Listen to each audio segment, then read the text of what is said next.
Rue des Filles du Calvaire, j'embarque Jean pour une virée sous les toits de Paris. Un dernier étage sous pente, je ne vous en dis pas plus, c'est à notre spécialiste de jouer. Première pièce, premières impressions? La pièce principale, qui fait à la fois office de salon, de salle à manger. On s'est astucieusement servi justement de la transversale ici pour quasiment séparer les espaces. C'est vraiment une charpente de toit. On devait avoir des solives qui supportaient vraiment la toiture. Je pense que parfois il faut un tout petit peu calculer ces sorties de salle à manger. À mon avis, que les propriétaires ont réussi à changer la pente du toit, donc à la rehausser. Et simplement avec cette technique, ça permet de carrément exploser le volume et de le rendre bien plus grand.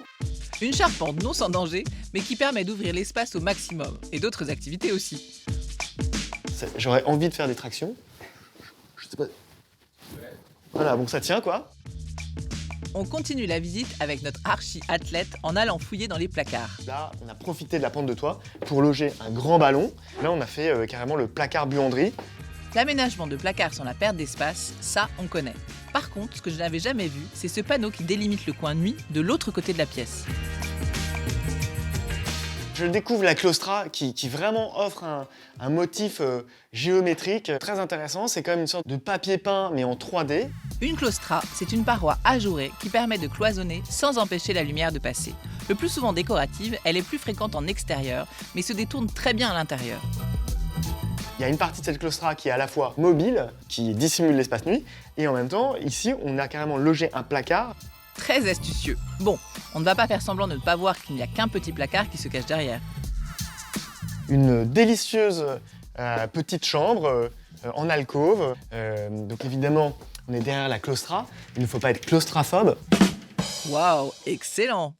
Et on voit qu'on a maximisé à nouveau l'espace de rangement. Donc là, je pense qu'on a affaire à un ex-conduit de cheminée qui file derrière le dressing. Donc c'est bien conçu, c'est-à-dire que là, je profite de la hauteur de la pièce pour effectivement loger du rangement. C'est assez marrant. Vous voyez, il s'ouvre par le haut, comme des vasistas, qui, vous comprenez, suit la pente du toit. Les petits espaces sont donc une vraie source de créativité. La preuve encore avec la grande bibliothèque qui profite de toute la hauteur du mur pour caser toujours plus de rangement. Le tout dans un esprit très naturel avec le bois, le canage et le mobilier en rotin. Le matériau parfait pour apporter chaleur et légèreté à un salon. Et ce n'est pas Damien, notre expert design, qui dira le contraire. Lui qui souhaite apparemment nous en parler le temps d'une petite minute. Salut Damien! Le rotin, c'est très vintage comme déco, non? Quand on pense rotin, on pense forcément années 70 où ça a explosé, on en voyait dans tous les salons, tous les jardins, tous les intérieurs.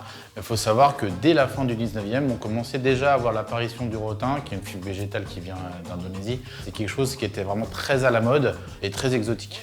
Alors à mon sens, la période du rotin la plus intéressante, c'est quand même à la fin des années 40, où on a de très importants créateurs français qui s'y sont intéressés. Je pense à Joseph André Motte, à Janine Abraham, à Jacques Quittier et surtout à Louis Sogno, qui était vraiment le maître du rotin.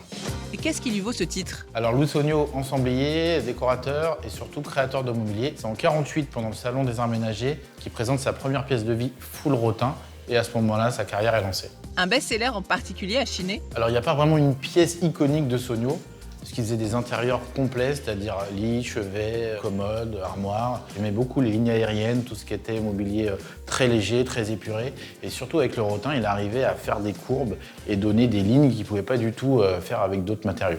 Et c'est facile à trouver? Alors, vous pouvez avoir la chance de tomber sur une pièce pour quelques dizaines d'euros, par hasard, en chinant, sachant qu'il y a des pièces qui valent plusieurs milliers, voire dizaines de milliers d'euros.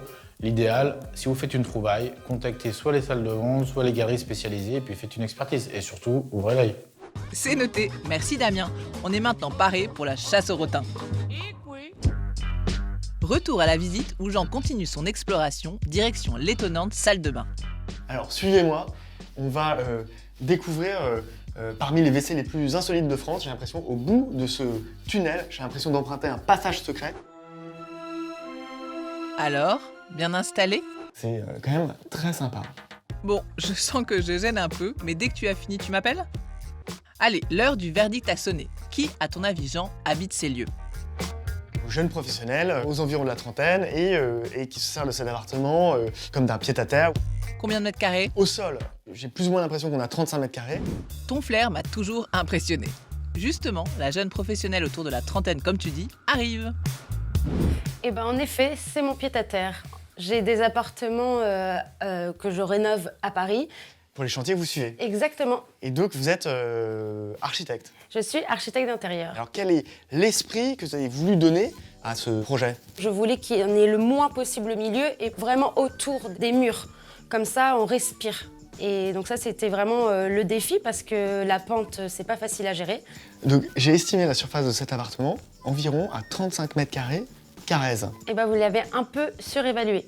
Il fait 28 mètres carrés loi Carrez. Ah oui, et donc quand même 7 mètres carrés en dessous de mon estimation. Au sol, il fait combien? 36 mètres carrés. 36 mètres carrés. Donc, vous voyez, c'est étonnant parce que moi, ce que j'ai ressenti, c'est vraiment les mètres carrés au sol. Donc, c'est ce qu'on appelle un faux appartement sous pente. Exactement. Un faux appartement sous pente duquel on retient ces quelques astuces. Décaisser un plafond pour gagner en volume et accentuer la sensation d'espace. Jouer avec les sous-pentes pour y intégrer du rangement sur mesure qui s'adapte à la forme des toits. Et cloisonner les pièces tout en laissant passer la lumière grâce à l'installation d'une claustra.